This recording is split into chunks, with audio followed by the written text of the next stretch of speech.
The witness is his mom, though. That's like, I need more witnesses than that, right? Well, No, I think agree. about my mother. Would she lie? No way.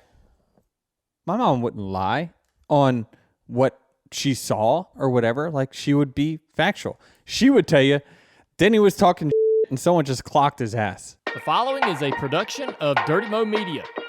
Hey guys, welcome to Actions Detrimental. I'm Denny Hamlin. My co-host is Jared Allen.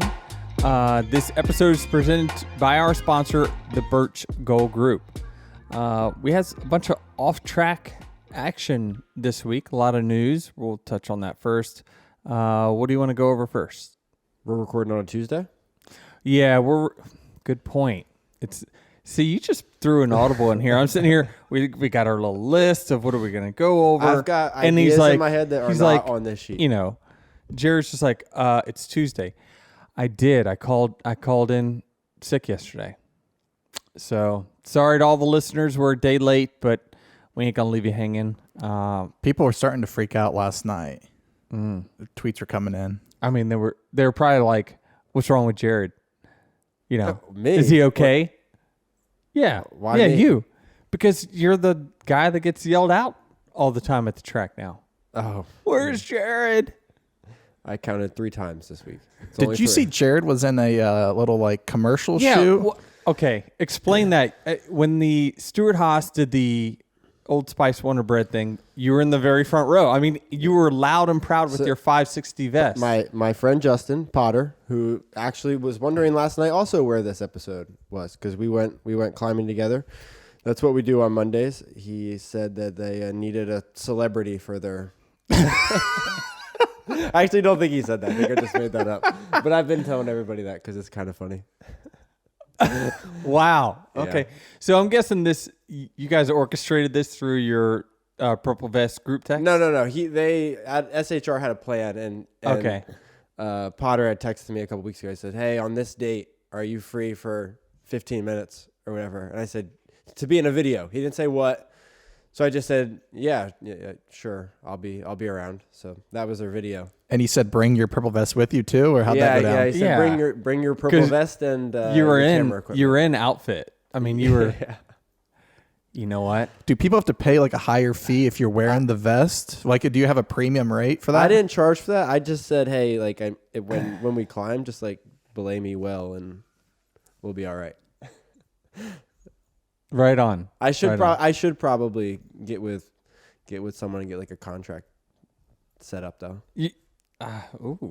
Looking for a representative already? You work for a sports agency. Yeah, I don't know if he wants to handle that. All right. Anyway, some big news. KBM sold to Spire. And, you know, they had a press conference this week, and Jeff Dickerson was up on the podium. Kyle Busch was up on the podium. You know, they actually had a previous relationship as a driver spotter. And so, boy, Jeff Dickerson sure has come a long way from a spotter on the roof to buying $40 million charters and buying truck teams. So happy for the Spire guys. You know, one of the things that he said that certainly caught my eye was, you know, we want to be taken seriously. How many more moves do we have to make to be taken seriously, that we are trying to compete and we are trying to get to the top of the sport? I think that's a very, very good statement he made. And it's true, right? I mean, they've now invested a lot of money into the sport. And, you know, obviously they want to be better. They're not happy with where they're at. They want to be one of the best 2 or 3 car teams, or 3-car team, I guess now. So I really applaud what they've done over there, and certainly, you know, think that this move is a move that, you know, sets them up to be a contender. Let's say that, a contender for a playoff spot in the future. Contender for a playoff spot. I have a question. Is it even realistically possible that every car in the field is a contender for a playoff spot? No. With 3 manufacturers? No.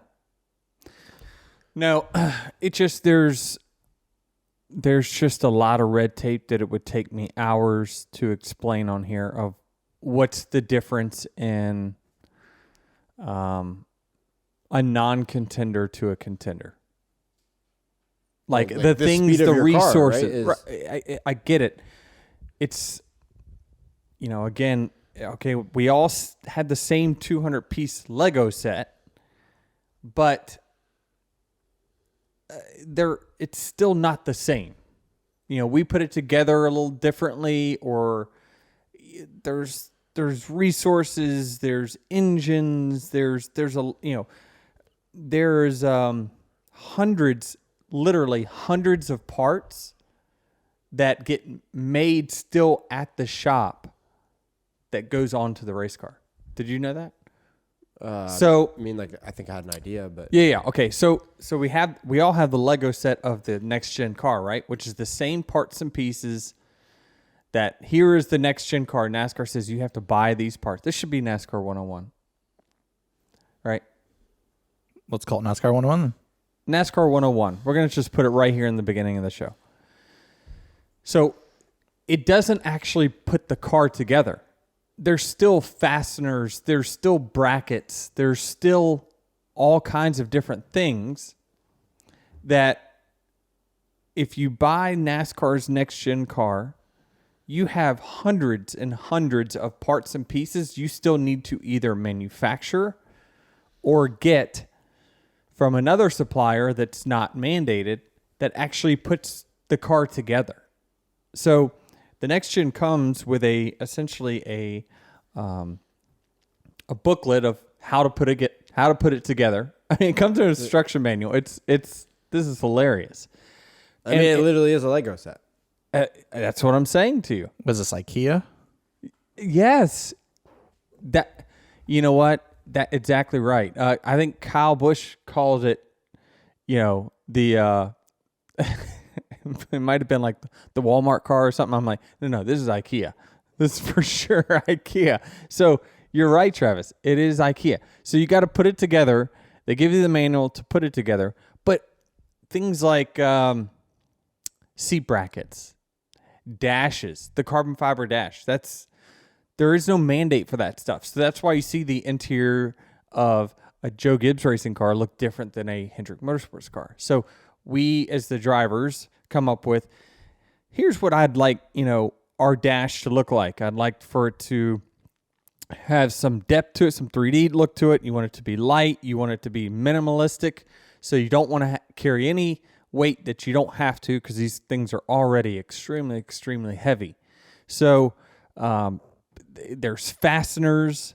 There's there's a lot of other stuff that I don't even know about, but I have in my email somewhere like all the parts and pieces we get from Joe Gibbs Racing that is not on the next gen list. So, and what's interesting when it comes to when you hear teams talk about where, I told you today, don't let me go off on a tangent on anything. I know, but I told you that. But I'm fascinated by this. Okay, so with when we initially got the budget for the next gen car, this was, I guess, about 2.5 years ago. The cost was right around, which it was coming in below what we were hoping it to be, or NASCAR was hoping it to be. It was around $225,000. I think all in right now. Now this is a rough estimate, but I think it's closer to accurate than not. The next gen car is probably all in with the parts, pieces, all the other stuff you have to purchase to actually make it roll and a driver sit in it. Right. We're probably around $350. Right. Travis, did I just hear you make a noise?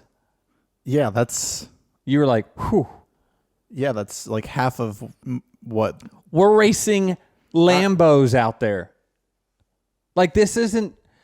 That's why when, like, I hate to say this, but at the end of the race, I saw a big crash to start finish line, and I roll back around. I'm like, God, please don't be any of my cars. Because I'm like, it's such a big cost to, like, every wreck is. And now, okay, let me throw another wrench. Our crash budget, because Now we're officially tangenting. Yeah. So our crash budget has gone up tremendously because we had to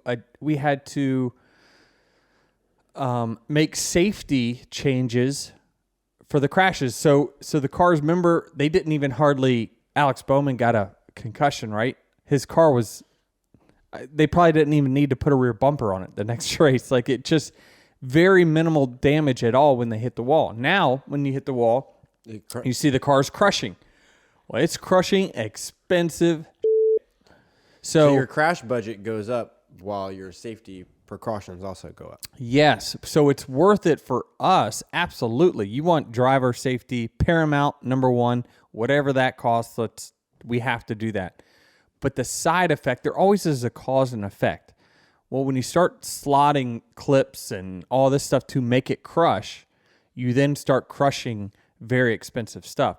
And when you have big rear crashes, you likely will damage the most expensive part on the car, which is the transaxle, which is, $50,000. So yeah, the crash budgets have gone up, the cars have gone up.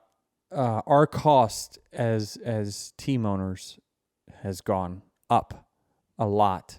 Certainly in the last couple years. I mean, we've only been running the next gen a couple years, and it has gone up a lot since the very beginning.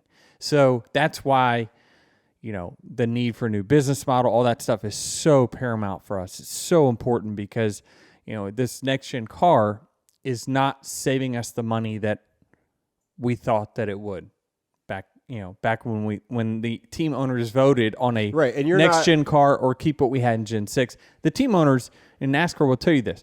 The team owners voted on it. I wasn't part of that vote. That was before I think we even came into the series. So this was 3-4 years ago. The idea was, hey, you're going to be able to save on engineering designers. There's a lot of staff you will not need with next gen because you won't be developing every part and piece of the car like you were on Gen 6. Right. And you're not saying you necessarily want to save. There just needs to be a different model to support that cost. Yes, exactly right. What we want as team owners is for our cost to compete to be covered by the league. There's not a league where the cost to compete is not covered except for in NASCAR, for sure. Is it safe to say that the cost could go up more because we're still trying to find out what this car can handle in a crash and to make changes? Yeah, I mean, we've got a rough guesstimate now. I mean, we had I remember looking at the budget for this year at the end of last year, and I'm like, man, you're jacking up the crash budget that much year to year. He's like, man, we just don't know, right? Like, I don't want to have to come to you and say, hey, we missed the budget on this. Or like, we'd rather miss on the high end than the low end. Yeah. Which I appreciate that. So we just didn't know because when you have a big crash, you don't know what extra is going to be damaged now that you didn't plan for. So, I think that, that part of it it's just kind of a cause and effect. Cars cost more than we thought. So when you're on the grid and you're looking at these next gen cars, you're looking at Lambos. I mean, they are expensive, for sure. What can we do to combat these costs or at least get them down a little bit? Well, I think that, some of the issue we have is we have single source suppliers. And so they can somewhat dictate what the price is, right? When they can come to us and say, there's a certain amount of cost of the next gen car that they can automatically raise and not even have to get the okay. So there's inflationary cost, all that stuff, like labor goes up, commodities go up, steel or aluminum, they can just raise the prices and not even have to, say anything. They can just kind of add it onto your bill and say, yeah, it's more now, right? So anytime you have a single source supplier like we do, because what has happened is, so one manufacturer, they have bid on, hey, we want to build the control arms. They win the bid, so now we all have to purchase this from company A. And again, they set the price. And that price can float. It can float, and it never floats down. Interestingly enough, it always floats up. And so, my opinion, if you want to combat that, there's a couple things we could do. If you look at the facilities that the teams have, such as Joe Gibbs Racing, Hendrick Motorsports, Stuart Haas, Richard Childress Racing, all these big 4-car teams, they have all the same equipment to build. They could build this next-gen car. We could build the next-gen car in-house. So what you could do, and this is just my opinion, and you probably have half the team owners say, no, we don't want to do that. But this is my opinion. You could let Joe Gibbs Racing build the clips. Hendrick Motorsports builds all the deck lids, the hoods, and whatever, right? So NASCAR techs these cars so vigorously anyway, it's not like that they can give themselves a better deck lid than another team. Right. I mean, they could. That's the only negative part, because the tolerances, we know, the difference between a good this but and you're a good already that. getting that It's anyway, ounces. It's millimeters. It's thousandths of an inch. Like, we know different parts that are better than others. Right. So, but aren't you yes. already getting that as is? Like, when a single source supplier supplies you a part, I mean, is every part seriously identical? No. Right. There's going to be one. That's our problem, right? That's our problem right now. I know, but in the competition aspect, that would be the only argument against it, is that right. But they are going to go off that the line. They'll put it off the line and stamp it, whatever it might be. Right. They'll measure it, and if they'll find one that is a little bit better, they'll be like, that's ours. Right. That's but ours. you're getting that currently on accident, right? On accident, yes. And you if could be you- getting a good one, or you could be getting a bad one, and you're stuck with it. Right. So this is already happening with a single source supplier. If teams made it, then it would just be a little more deliberate. Why don't you have NASCAR then? Let's say Hendrick makes a certain part. NASCAR has to take a look and approve these parts before they are disseminated to the teams. I think that there is a way, and trust me, the cost of the cars is so high, I'd be willing to take that risk. I just think that. Also, I believe truly that the team's quality control would likely be better than any of the other manufacturers. Now, there are some distributors that their quality control is very, very good, that their parts that they distribute to the teams are all within nothing. I mean, it's just, they are really, really, really precise. And there are others that it is wildly inconsistent, and it's a roll of the dice whether you get a good one or a bad one. Now, a good one and a bad one is not going to decide whether you finish 20th or 1st. Let's be clear there. This is Corey LaJoie. It's stacking pennies. I mean, it's just little here, right? And so I think that I'm just saying it could save us a tremendous amount of money. I don't know how much, but certainly the teams could build this next gen car much, much, much cheaper than what it costs us currently to purchase it from someone else. Well, now I can tell you, there was someone called Greg Fernelli that hate everything I'm saying right now. I was thinking that in my head. I was like, I wonder if Greg, I have no idea, but I'm like, I wonder if Greg's listening to this episode saying, "F you, Denny, f you." Yeah. He's probably screaming right now. Yeah, he's not saying it as shut up! if you listen, you might be able to hear him. I know. So what I'm saying is you give a little bit of the car to each one of these teams that have the big CNC machines, that have all the infrastructure already to part out this car. Each team gets a little piece of it, and we probably could build this car for half of what we're paying for it right now, which would be a big deal. But again, like we're saying, you'd have to deal with the quality control and making sure that the builder does not get the best of everything. Well, I love how you brought this thing full circle, because you said Corey LaJoie were stacking pennies, and that's kind of where this all went off on this tangent, is that Spire is now stacking millions, and they bought a very expensive Listen, I applaud what they're doing there. It's I love TJ, love Jeff, that whole group there. They're great guys. They've invested in the sport. Everyone should applaud their efforts and everything they're doing for our sport right now. So thank you guys. Is Coke Zero Sugar the best Coke ever? I know that's a bold question, but it's got that irresistible taste to back it up. Well, when you've got an irresistible match like zero sugar and 0 calories, something sensational is bound to happen. It's like when me and my co-host Jared team up to make a podcast. It's too bad you can't taste with your ears, because Coke Zero Sugar tastes so amazing, it's hard to put it into words. But hey, that's my job, at least on Mondays. You have to taste it for yourself. Coke Zero Sugar, the best Coke ever. Some other off-track news, like you had mentioned before the show, the schedule is just slowly leaking out. We're returning to the Brickyard next season, and then also to Iowa. You know what, when I think about the schedule release, I just, for some reason, am picturing the Flex Seal ad where the water's spewing out and this guy's sticking Flex Seal tape or all over the place trying to stop all the leaks. Phil Swift? Yeah. Like the schedule's just dribbling out here on this corner, that corner.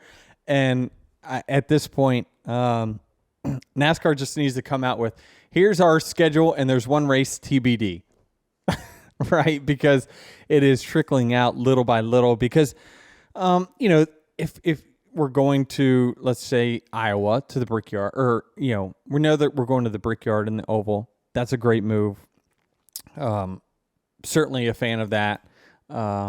Really, all the moves they've made so far, me as a driver, I love the moves. I think that it's good. You're kind of getting back to what our identity is as a sport, going back to the Bristol Concrete.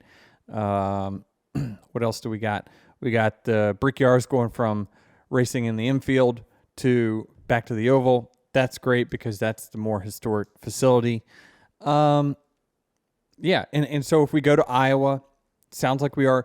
So the reason these are trickling out like this is because they need to sell seats. They need to sell tickets for people that are coming to the race, and they need enough time to do it and promote it.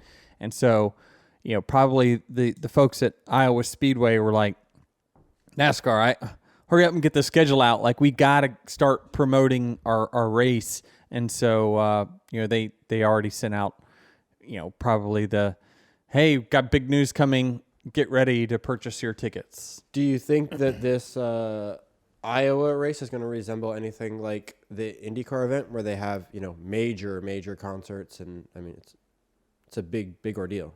Yeah, I mean, you certainly hope so, for sure. I think that, it seemed like, who was it, Hy-Vee or something like that? Yeah. Did they own a portion, or were they just like the promoter of the race? Do we know that? I don't know. I just know they got a lot of grocery stores in Iowa. Oh, okay. Can I just tell you, I didn't even know it was a grocery store? Oh, well, now you do. Okay, now I do.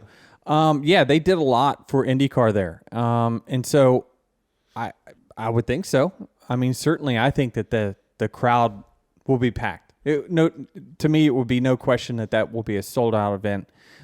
Just simply because of the anticipation of, right. Hey, we're finally coming to town after, gosh, it's probably a decade, right? That place has been going, long time. Couldn't answer for you. Okay, don't know the answer to that one. All right, what else? What else we got here? We got not off track. Well, I guess kind of off track on pit road or in the garage. A truck fight. Truck fight.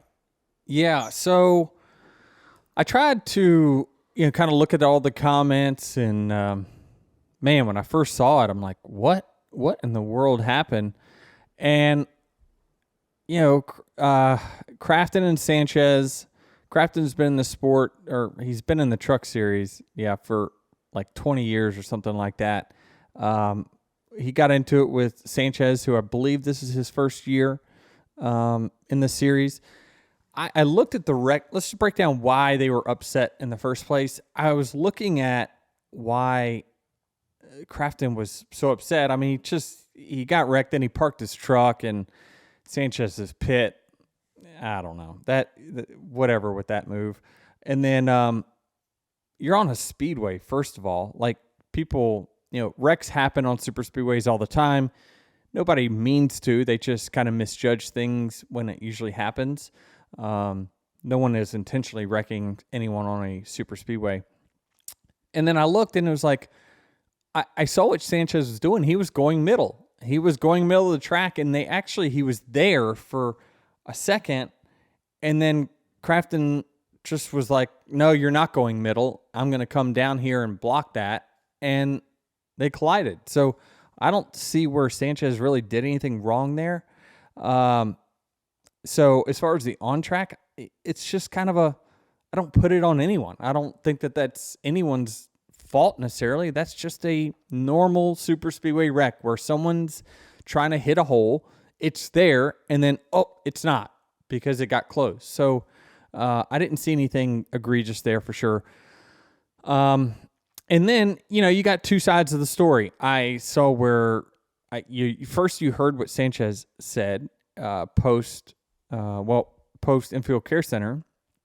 Then what came out was Sanchez's mom's Facebook quote. And then Crafton replied to that, basically giving his side of the story. Somebody's not telling the truth is all I know. So you had a couple of accounts of people. Well, you had Sanchez certainly, and then his mom saying that he was walking, got tapped on the shoulder, and as soon as he turned around, bam, he got punched. Crafton is saying, if I understand, I'm clicking on it here, his side of it was that not that at all. He said that when I'm going to make sure I get this right. Before cameras started rolling, I approached Nick and said, hey. When he turned around, I said, what the blank? What the we can say it because Travis is going to bleed it. I said, what the which then he looked right at me and threatened me. I don't know. If I were selling this to the court, I immediately would have a little bit of, why would Sanchez threaten you? Like, I don't know. It just doesn't make sense to me. And when I think about, let's try to piece all this together, Sanchez clearly got clocked really squarely in the nose, right? You would think, unless Crafton was a professional fighter, you're not going to land one square there unless someone was caught very off guard. Like you would think if they were face to face, Crafton is not Canelo. I hate to say he's not he doesn't have such a quick punch. I wouldn't think at 47 years old that he's going to catch him square without Sanchez putting up any defense whatsoever. Ask Noah that though. Ross got him They're square. face to face. I get That's it. what you're saying, face to face, right? Yes, but did Noah even have a mark on him? No. This was, Sanchez looked like he just left a 8-round fight. Now, let's just say Like some people are bleeders, some are not, right? But I know Jared's looking at me like I agree with you. I'm just trying to counter this any way that I possibly can. I think it was a sucker punch, personally. I just think that the evidence, the words, the witnesses, it just leads itself into a sucker punch scenario. DBC seems to disagree because you said they're the like, witness. The witness is his mom, though. That's like, I need more witnesses than that, right? I think about my mother. Would she lie? No way. My mom wouldn't lie on what she saw or whatever. Like, she would be factual. She would tell you, Denny was talking shit and someone just clocked his ass. That's what she would say. Like, my mom's a no bullshit type of person that ain't going to sugarcoat anything. So, I don't know. We're sitting here, we're trying to comment, it just seems like it lends itself to not even a tap on the shoulder, like a pull, here, let me spin you around and wham. Like, it just seems like if I had to put it all together, that's probably what happened. Which, if that's the case, that was a complete bullshit move. And Sanchez should sucker punch him back. Yeah. And in defense of that, if this tweet Crafton put out is true and he pulled Sanchez around and Sanchez immediately threatened him, then Sanchez has got some big nuts on him to do that. Because this is not a fair fight. And if I was Sanchez, I would not. Why do you say it's not a fair fight? What? Because he's 20s and he. If I'm Sanchez, I'm not interested in this fight. I mean, you're going to lose. 100. Why? 10 times out of 10. Because Crafton's. Okay, let's just do the tail of the tape here. Matt Crafton. Yep. 200 and I don't know, whatever. He's short and I don't know. If you put Matt Crafton in a ring with Sanchez, why would you? I don't understand why you would say that. What do you mean? Are you looking at these two people? I am. Sanchez has got muscle on him. He is not beating this grown man in a fight. No chance. I can tell you, if you get a man in his 40s, his stamina would be an issue. You just got to run around for a little bit. Just run around. Swipe off a few here and there, and then you pounce. Spider monkey him. What you're saying, Jared, is they wouldn't be in the same weight class. Correct. Does your paycheck stretch as far as it used to?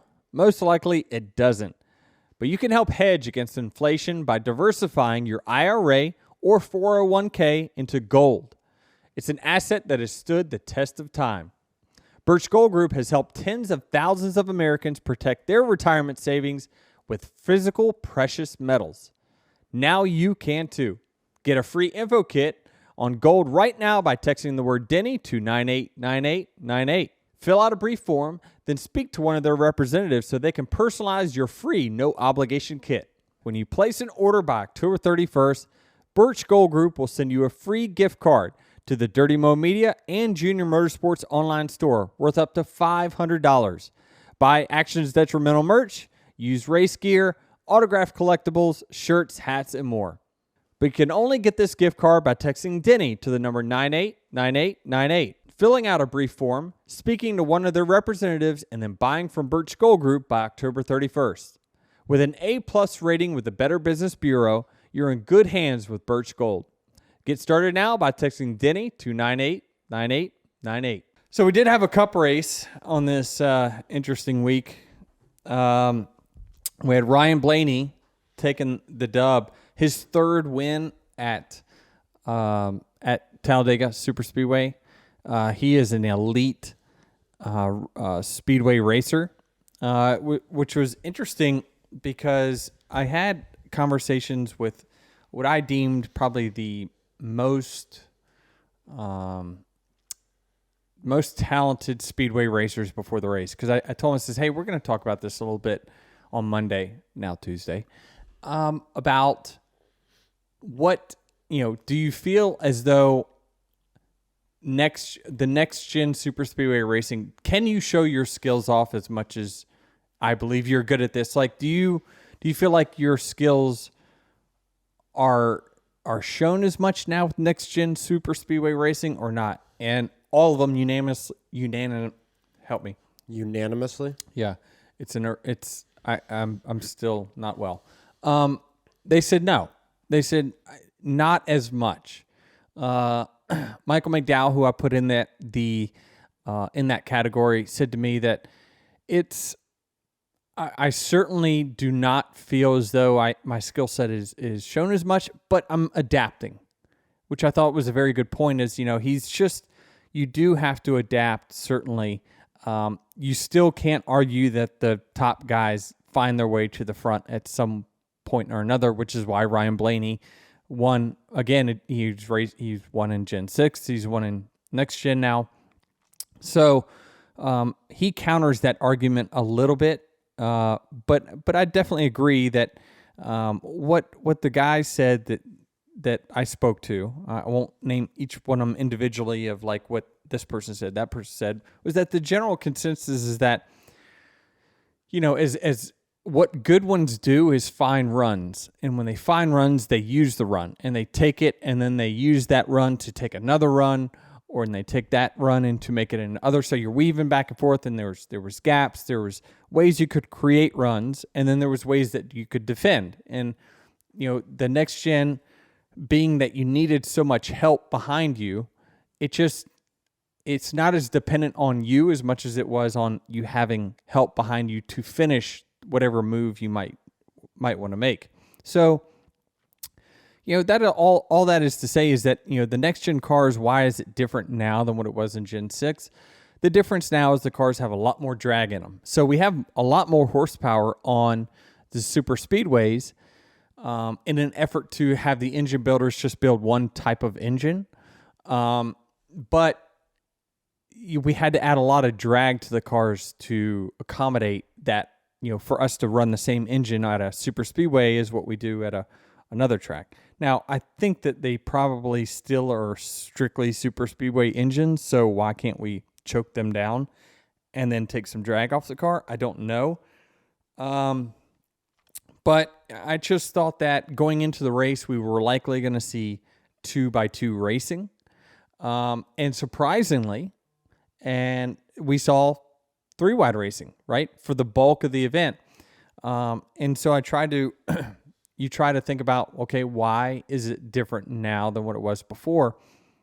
And I think the main reason was because the field was saving gas. So these there's a correlation.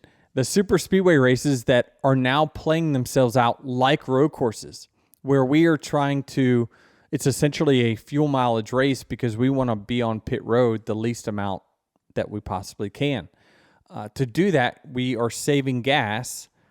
We're saving gas while we're racing. So if you're not leading the race and you're anywhere from the second to the 12th car in line, you think that we're all out there holding the gas wide open. And we used to do that. We used to all run wide open, and whoever manipulated the air the best was the person that was out front. Now it's a little bit different.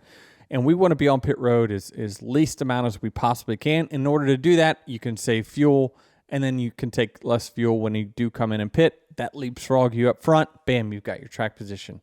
And while we're saying track position means so much is because it is harder to pass. There's a log jam of cars, 2x2x2x2. So you normally, if you're the 5th car on the inside line, you're going to run 9th for a while until a lane gets jumbled up or somebody makes a move from one lane to another. That's pretty much where you're going to be. Where in Gen 6, if you had a run, you know what you do? You just go middle, because you would be able to overtake the car that's in front of you. Maybe you get back in line. Maybe you start a third line through the middle. So it's a little different in that aspect. So why the top line was working so well on Sunday is that fuel mileage. It was cars that were on the first 2 lanes were saving gas.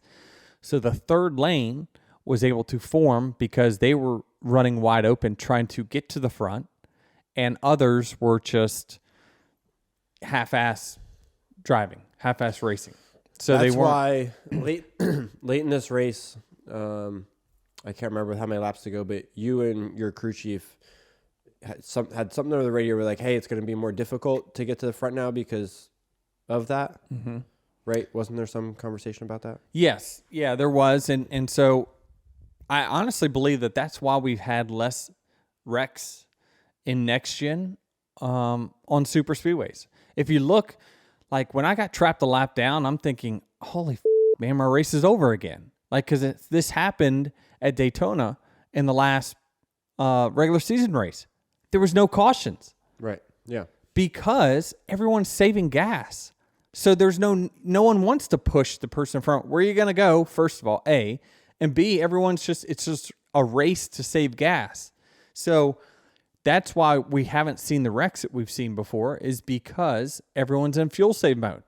And when you're in fuel save mode, you are not trying to push the limits at all. So that's why there's been less cautions, less attrition, and why this time the third lane worked is because there was people in the back saying, the fuel mileage right now, I got to get my way to the front.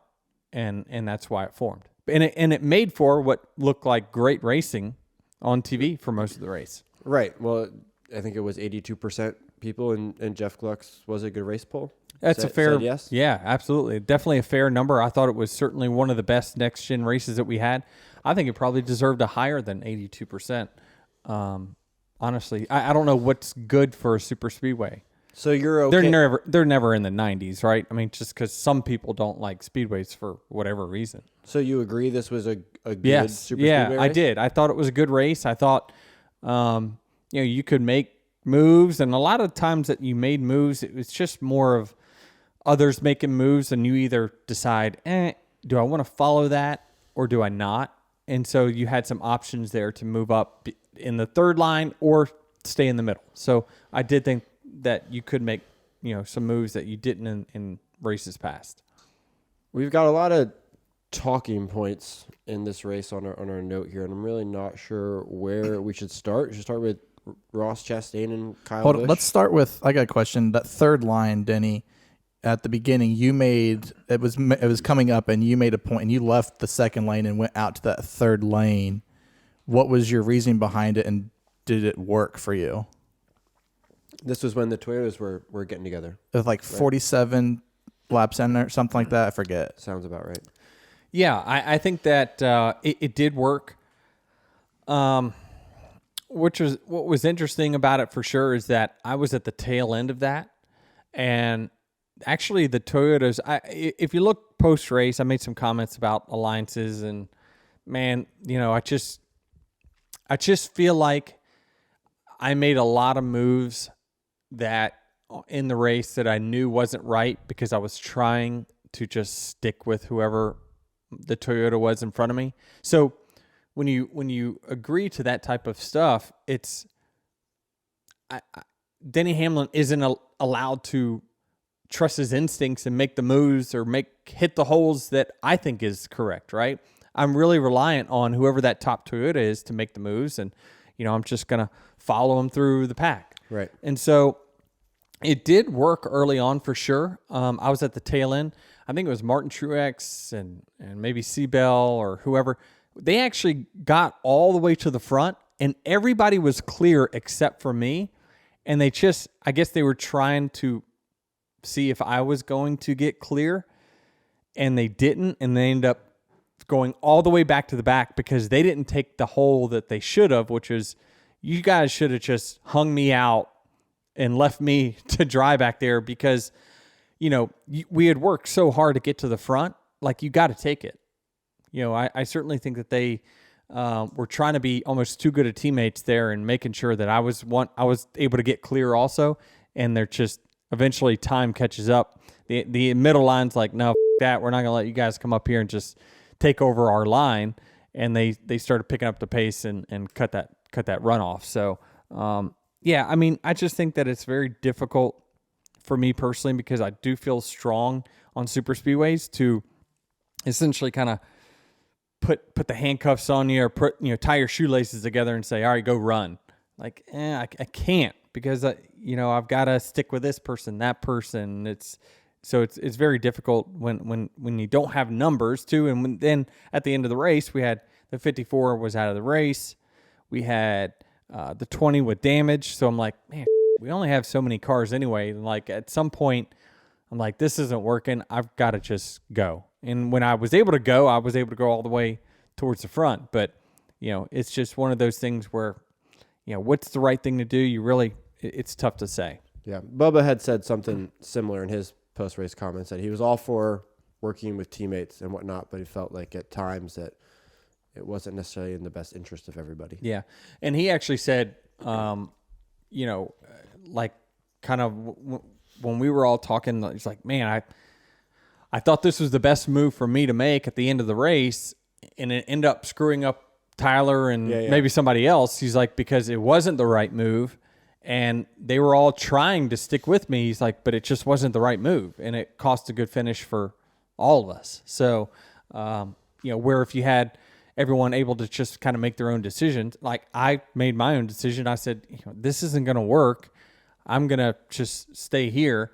And we ended up getting a good finish out of it. Now, but that wasn't the plan, right? I altered from that plan because I had to be selfish in that moment and say, I'm trying to lock myself into the next round here. I'm not trying to with the Roval. So, I just had audible during the race. So, that's interesting how that all played out. But I did think it was a good race.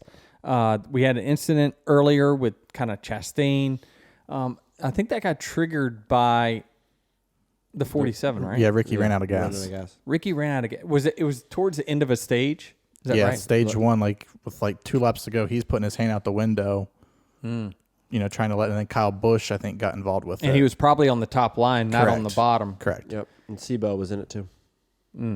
So you wonder, well, how the hell did the 47 run out of gas? They short-filled him to get him track position, likely, on the pit stop before, and didn't get enough gas in it. We know because I believe it was the spring Talladega. We pitted on the white flag lap or 2 to go because we ran out of gas. We short-filled as well. So that's kind of the battle that every crew chief, they're only putting in what gas they think they need to make it to the end and not a drop more. And it's all seconds. Right? It's like you're going to... Seconds. It's tenths. Yeah, it's really tenths of a second. Because you're getting more than a gallon per second of fill. Is that right? Gallon? Yeah. Right. So the gas man goes over the wall. Is he instructed to count to 5 and then pull it out? Is that kind of how the math works out? I think it kind of depends on each team who's counting, the gas man or the crew chief. I'd say probably it's the crew chief because he's probably directly watching the gas man and counting. He sees when it gets plugged and he's like 1, 2, 3, 4, go. Okay, is that now also how Ty Gibbs's gas can ends up in the middle of pit road on fire? Yep. So Ty is probably anticipating, X amount of seconds. We need X amount of seconds of fuel here. He's ready to go. He doesn't want to. He ain't sitting there. Okay, they say go, and then he drops the clutch. He's ready to go. And so he's already starting to creep away as he hears the mic get keyed and get ready. He's already starting to kind of move. We all do that. And you just take the gas can with you because you take off quicker than they unplug from it. So, yeah, that's where that fire came from. So, in that wreck with the 47, Chastain, who got the bad end of that was Chastain, who was trying to get out of that line that was, ran out of gas. And so I think he was probably 4 wide at the time because I think he was trying to make a move. I don't think he saw that. He was trying to make a move at the end of the stage to get a couple spots. Yeah, I don't think anyone knew that the 47 was running out of gas. He just knew that, there's a problem. Let me get out of here. He did. He hit a gap it was 4 wide, but he was the 3 from the bottom. Well, is it possible that Chastain? So Ricky's up front in that line, and then followed by Kyle Busch, followed by Chastain. Is it possible that those front 2 cars begin to slow down? Chastain feels himself going faster than those cars, pulls out of line because he's going to pass them, and then all that happens. Yeah, he feels like he has a run to get around those cars. Yes, I don't know that he feels like he's got to run. He just feels like, I got to get out of this line that is about to go to dead last. So he pops out, and he's willing to blend wherever he's willing to blend in the second lane. So even though he gets he goes out to go to the third lane from the bottom, this Ricky and whoever's right behind him is now 4th lane from the bottom. They're 4th all the way up top. He's just trying to get out of that, and he's willing to blend wherever there's a gap in that second line from the bottom. That's probably what he's trying to do, and then it just got tightened up on him when they got to the corners, and then that's where he lost it. So it ended his day and now puts him in a tough spot in the playoffs. Where's he at? -10. So, they got some work to do this weekend. There's a few others. We'll touch on that shortly, but we went a lap down. I screwed up. I did, I got myself in a spot where I went a lap down. I think Talladega is the track I go down a lap the most. Of all the tracks, we never really go a lap down on speed. I can't remember the last time. Well, no, that's not true. I remember going 5 laps down or some Martinsville 2 years ago. Like it was, because we were talking. Well, me and my crew chief were talking during qualifying. Like, what's our worst performance? And I'm like, oh, it's got to be Martinsville. Like, yeah, that's pretty bad. It was. We were legit 28th. It might have been the first next gen race. It was a very cold race. I remember. It was. Yeah. It was very But cold. yeah, it was just one where we missed the setup, and then we go and we dominate the fall race. Like we had the worst performance to the best performance ever at one racetrack in 1 year. But it's just one of those things where you don't have a lot of practice, or maybe we had no practice at all. That might have been the case. We had no practice, went straight into the race, and we missed something big. And I say that because Talladega, it seems like I always go a lap down, and it certainly is not on performance. It is, it's performance all right. It's the driver just absolutely, I really can't even put words to it. Like I know I've got enough notes, I've got enough self-awareness to know, okay, don't do this. You've done this in the past. To stay close to the pack. If you're going to lag back, don't lag back too far. I've lost the draft there before. This is even in Gen 6 days. And then gone a lap down that way, got trapped a lap down. So needless to say, I was very, very happy to get my lap back. I'm sitting there and just hoping a caution comes out in some kind of way. It forced me to have to race harder than I ever had to race at that point of a race in Talladega. I did not, I typically don't try to push the envelope too early in a super speedway race. I like to manage my risk. When I think that things are calm, I'll go ahead and maybe mix it up. But when things are crazy, I try to get out of it. But man, did it again. And when I speed at Talladega, it's always the first section, which really has the biggest amount of buffer of any other section on pit road. So the reason I did it this time, and you just try to rationale with it, is that I'm leading the pack. I'm leading the race. I come to pit road.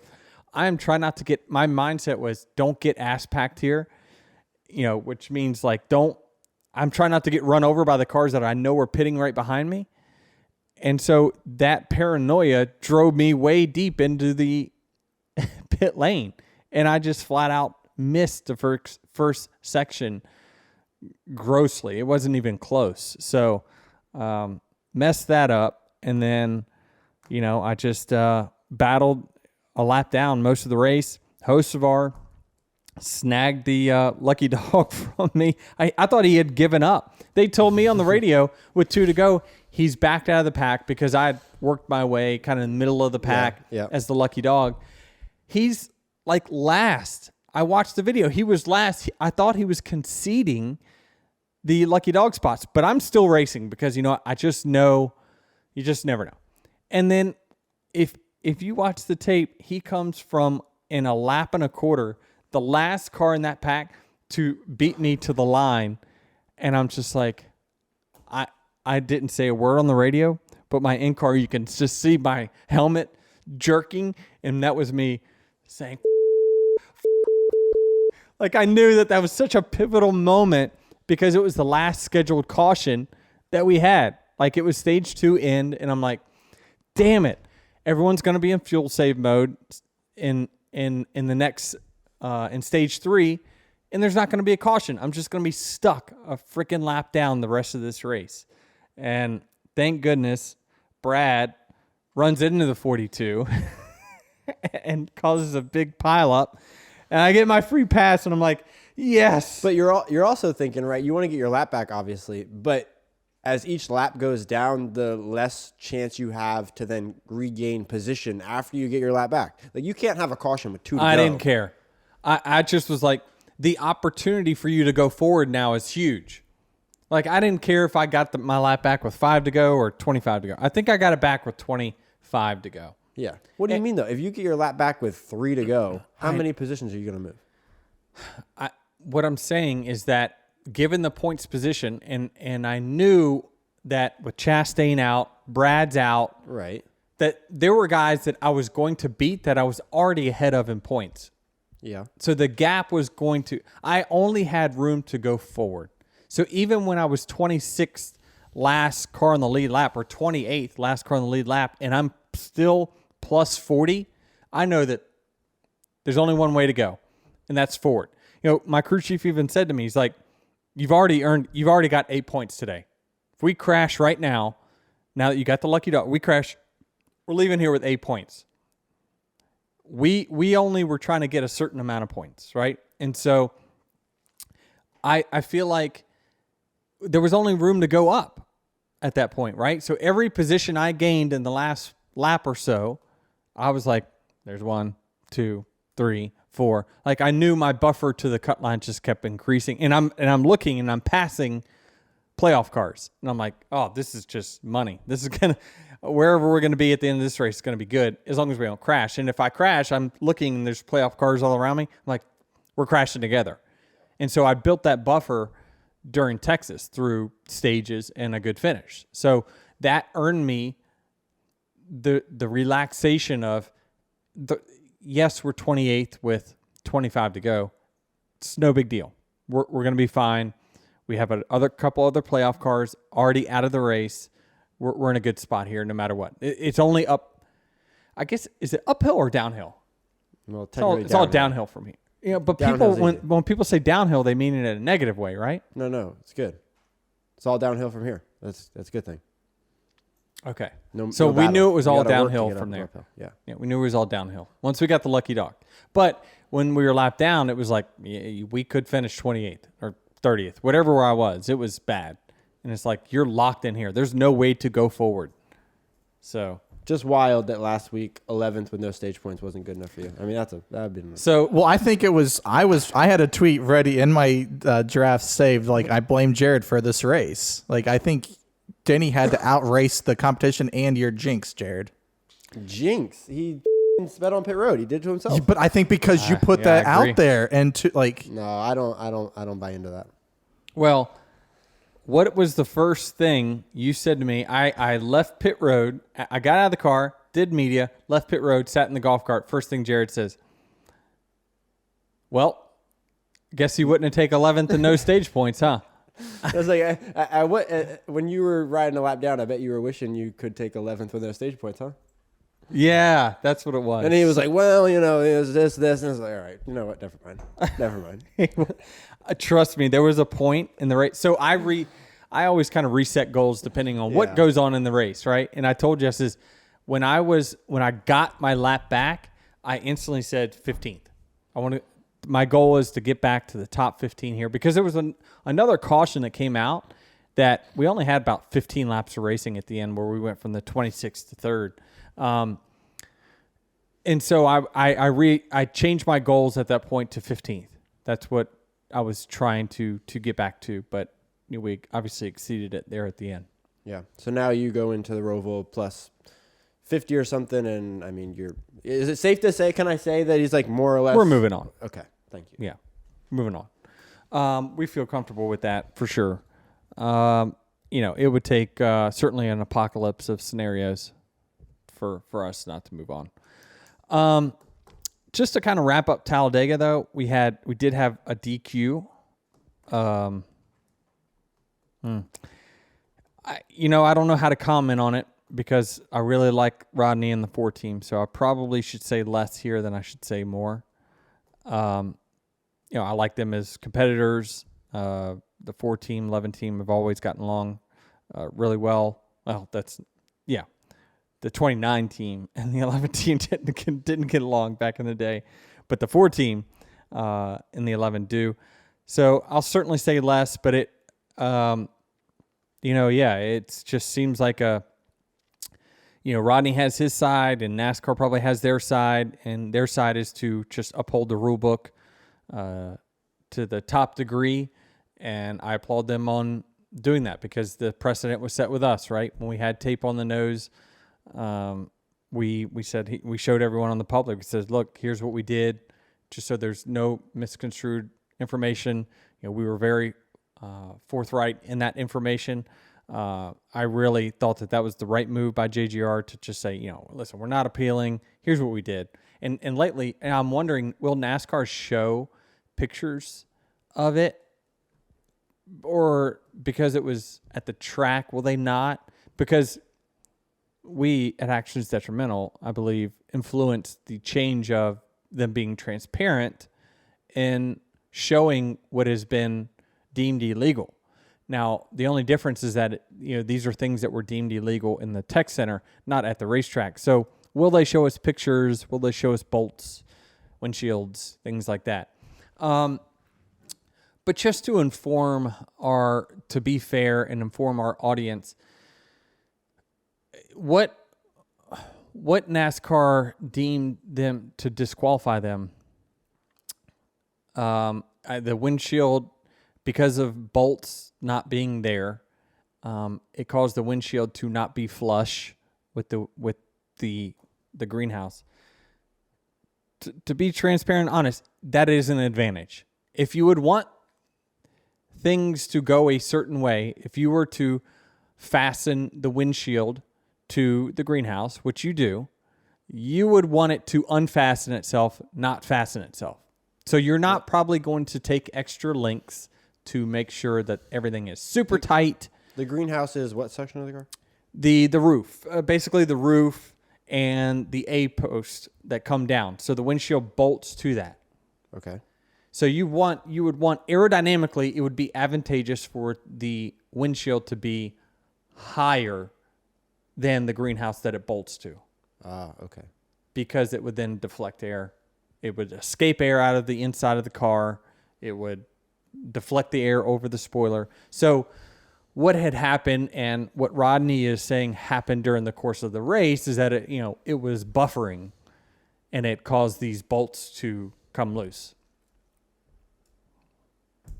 That's his story, right? And that's his story to tell, and we don't know because we don't have the information or the pictures to prove otherwise. But NASCAR is just saying, well, they're not in and they're loose, so we have to uphold our rule book because that's what we've done in the past. So that's pretty much all it is. But certainly how his car ended the race would be advantageous to performance versus detrimental. So it's unfortunate because they should have done this, and maybe they did. I don't know. They should have done this to the 41 and the 14 car, and it would have been sick if Ricky Bobby won that race.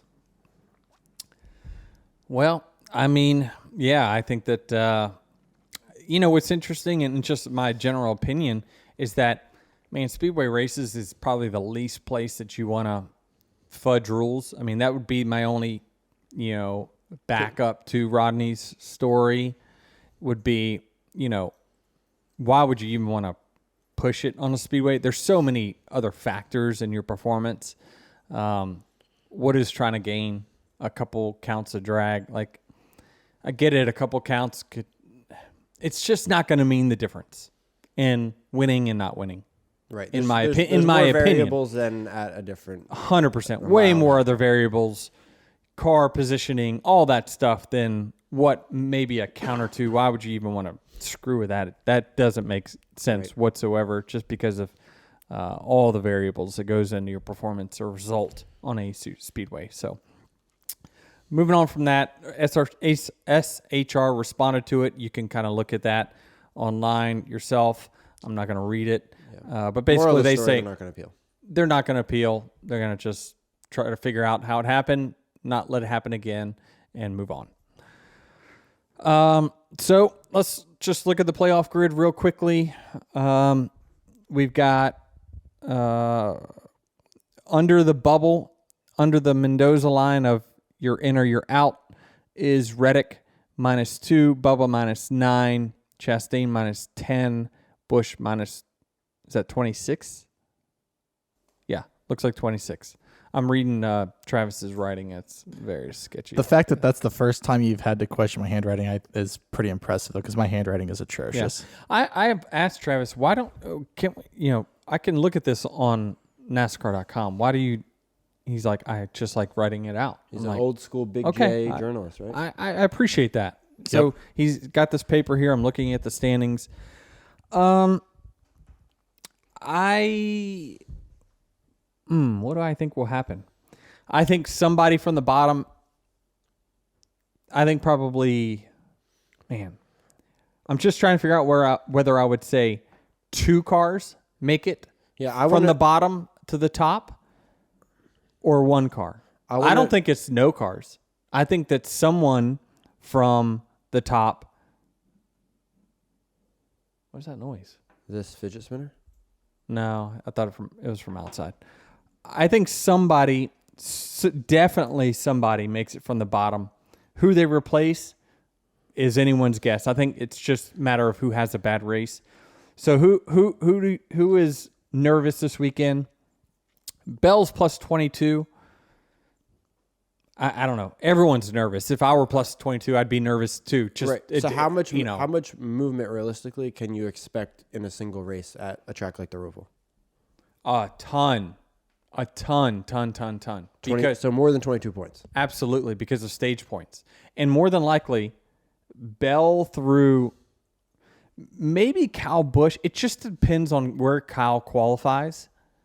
If he qualifies up front, he has a chance to lead. If he leads the race early, he could potentially pit and still get pit stage points. But I don't know. He needs 26. And reminder, there are stage breaks too. Mm-hmm.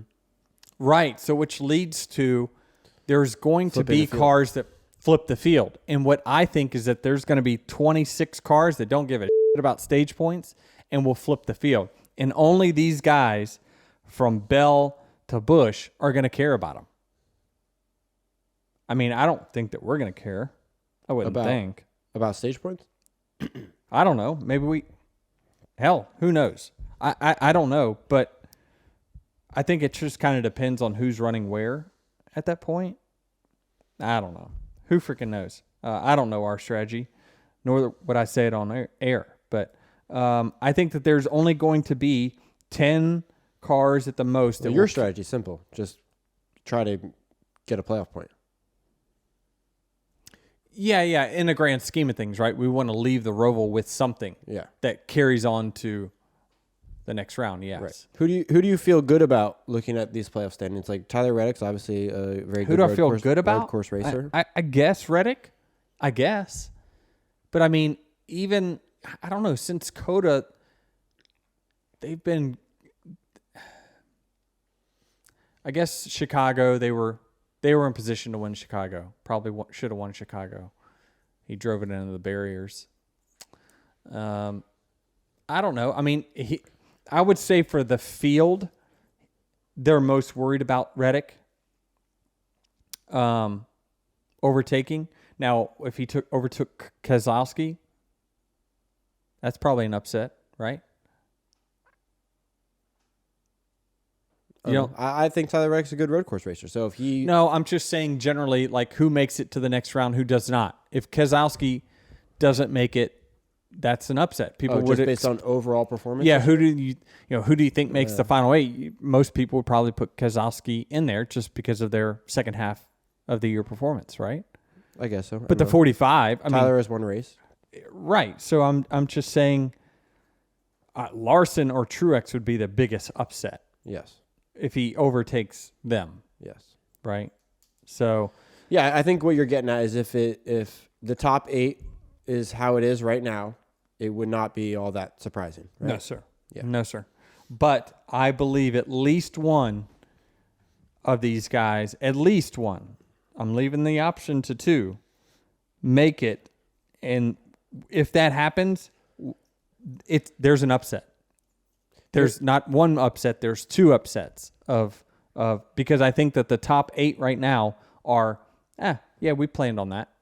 Here's what I want to know. If Truex has not run well throughout these playoffs, if he was to have another mid-pack finish, 15th, 16th, 17th, at plus 17 with no stage points, would he be at the cut line? Great question. And plus 17. No, ain't going to make it. Can't run 15th the whole race. Nope. What these guys, the Bell versus through Keselowski, essentially the 4th through 8th in point standings. No, you cannot run 15th all day and But just okay. What I'm saying to you though is I think all these guys get stage points, all of them, because everyone else is going to pit. Right. I think. Why wouldn't they? I guess you wouldn't because you think you can win the stage and get a stage point, maybe. So you'd stay out. I'm just thinking out loud here of why someone else who's 23rd in points, maybe it means a lot to them to win a stage. So they're going to do it. Right. No, they're probably going to set themselves up to win the race if they can. Right. Yeah, but the 23rd guy in points, he's not going to win the race. Right. So what are they racing? They're racing for, hey, we won a stage at Charlotte, Roval. You know what I mean? That's a win they left the weekend. We won something. That's why, right? They're running, let's just say they qualify 15th and they're running 12th. And the first 11 guys peel off because they're playoff guys. They peel off, bam, he just won the stage because everyone in front of him pitted. So anyway, I think it's going to be a super compelling, let's just wrap this up. It's going to be a super compelling race because I think that there's so many guys in the middle zone. And we saw at Bristol during the last cutoff race, like even Truex was kind of in this similar point situation. It was like +2, +3, like -1, the whole race. Like he didn't have a great race, so it just kind of was like the guys in the teens are nervous, no question about it. They know they cannot make a mistake. They got to get stage points to keep that buffer over the Reddicks, Bubba's, Chastain, Bushes. Yeah. Truex is just the most interesting to me because of the way these playoffs work, right? Is that if he gets through this round again, he reset. And if they start running well next week, then none of this... He's the favorite again. None of this matters. He's the favorite again. How's the Winston Cup standings or the Mario Kart standings? Oh, you do pay attention to that. Or you at least saw it. Because I was going to bring it up. Well, yeah, everyone's tagging me on it now. Yeah, you're 100 points up in the Winston Cup standings, and then you're doing pretty good in the Mario Kart standings. That's kind of impressive. Awesome. Great. More than likely, if we had 10 weeks of points, I'd probably be leading that as well. More than likely. I don't know. William Byron's up like 20 on me this round, but I think we may have beat him by more than that. I don't know. First round. It'd be close, but guess what? It doesn't matter. It's just for just to make it more painful if you ever get eliminated because of one race. You really f***ed up though last week by saying, "Gosh, I've been sick for like 3 weeks." Do you need to call in sick? Yeah, thanks for that yesterday. Good news is you can work from home on your computer. Yeah. You saying what you said about the championship system. So now if you were to win a championship this year, everyone's just going to say, oh, he just said it doesn't matter. It's Mickey Mouse, blah, blah, blah, blah, blah. That's why I love the Kirk Cousins when he says, if they saw me walking on waters because they said I couldn't swim. Do you see who's fourth in the ownership points? Yeah, Chase Elliott. Oh, hey, we should talk about that. Chase is performing well in the playoffs. He's not in it as a driver, but he's battling for Rick Hendrick. Yep. And so he's doing that 9-car well, and he's fourth. How many is he up? It just says -56. It doesn't say. Okay, so actually what you're saying then is Keselowski is out in the owners. Correct. This means a lot to RFK. I can tell you, they are probably looking at the owner's points over the driver's points. And Larson is only 13 ahead of Keselowski. Yeah, I see that because of the buffer there. So the line essentially moves up 1. So Keselowski's probably he's minus 13 in the owners. Yeah, and Bubba's just not there. Yeah, you got to add 13 to everyone's minus. So Reddick's minus 15. Because the line moves up 1, right? Because you've got an extra car in there. Bubba's is not in the owners. Chase replaces Bubba. Ah, right, yeah. Right. Good point. So yeah, it's there's some. We got some storylines here.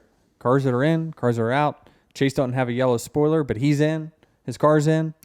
Lot of money being exchanged hands here that people don't know about. That is may not mean a lot to you, but it means a lot to others. So we'll see how that plays out. The 9 car could run deep. I mean, 9 car could win the championship. He And could have nobody would even know it. It means a We could lot have to the owner that lets him go ski and snowboard in the winter and in the Yeah. season. Which, I mean, that's why they have owners' points, right? And that's why they pay us, is because, is it fair to Hendrick Motorsports, if Chase, breaks his leg, is it fair to, hey, you've just cost that team millions and millions of dollars because of an accident? No, no. As long as Rick Hendrick continues to invest and spend the money to put that car on the racetrack every week, he deserves to get paid to do it. And that's why they pay us off of owners instead of drivers. The possibility for a triple burnout at Phoenix is still in the cards. That would be unprecedented, wouldn't it? Yeah. You'd have a race winner as a non-playoff guy, is what you're saying. You have your champion, and then you have the owner's champion. Driver's champion, owner's Right. champion, race winner. A non-driver in the top 4 wins the race. Chase finishes second, and someone. You know who Unless Blaney wins, then you won't get a triple burnout because he doesn't do burnouts. Yeah. Oh, he'll do a burnout. If he wins the Yeah, championship. I like his comment. You ever seen someone beat the horse that they won the Kentucky Derby with? That was a good one. You know who's rooting so hard against all that? NASCAR. They do not want a diluted, this champion, this guy's this champion, this car is that champion. Oh, and this person won the race. Yeah. That's bad for business, for sure. Yep. Just So- give us a top 4 winner. Yeah. Not Chase Elliott. Give us a, what do you call those things that you measure? I don't know. I was trying to say something smart there. It wasn't going to, it's just going to make me look dumb. So, yeah, exciting weekend this weekend at Charlotte. Make sure you come out. Excited for this. I think it's going to be a stress-free weekend for the 11. We're excited about that. We're ready to move on and go battle in this round of 8. Well, before we close out here, just a reminder, Dale Jr. and Friends in Las Vegas, Friday, October 13th at the Westgate Las Vegas Resort and Casino. Dale Jr., Mike Davis, and door bumper clear, all unfiltered. If you haven't, I guess They're not gonna bleep. yeah, like if anything. you thought they were unfiltered now, not the case. Yeah. And more than likely, these guys probably, got a few shots of Fireball or something on the table. They're sharing the story. So like TJ's going to talk about him and Dale when they were together, and you're going to hear stuff that like you haven't heard prior. Wow. And there's a lot of good content there because I was around during those days. I was just kind of a, innocent bystander in the Dale Jr. parties, groups of friends, late nights, Martin Truex, Dale Jr., TJ Majors, all that. I was just a kid that was racing late models when I was starting to hang around those guys. And wow, they definitely got stories. So I'm actually going to be excited to hear that. Head to dirtymomedia.com/live for tickets. And then once again, before we close out, it's a review from Joey Elledge. He says, grew up a big racing fan, but got out of it. I went to Darlington in May and caught the bug again. I love the podcast and the talk of the driver's perspective and the business side of motorsports. Well, I didn't see that, but we touched on all that today. So we made Joey happy talking about a little bit of the inside NASCAR 101 stuff. Yep. Sorry you had to wait till Tuesday, Joey. Yeah, sorry about that. What I love about that statement, though, is that I went to Darlington in May and caught the bug again. I can't express to people out there so much. Go see a race in person. More than likely, if you're tuning in this podcast, you have done it. But do it when it comes to your town.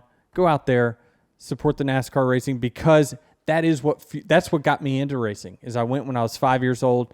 The cars go hauling ass around me. I smell tires and fuel, and I tell my parents, I want to be a race car driver. And they're like, you're right. So the experience that you get during a NASCAR event is unlike any other.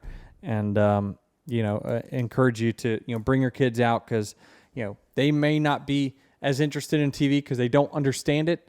But, man, just the event itself is just awesome. And you've never heard anyone that went to a NASCAR race that was like, I'll never do that again, right? So it's just it's easy to catch the bug, and appreciate Joey coming out to Darlington earlier this year. So thanks for tuning in, Joey, and we'll see y'all next week.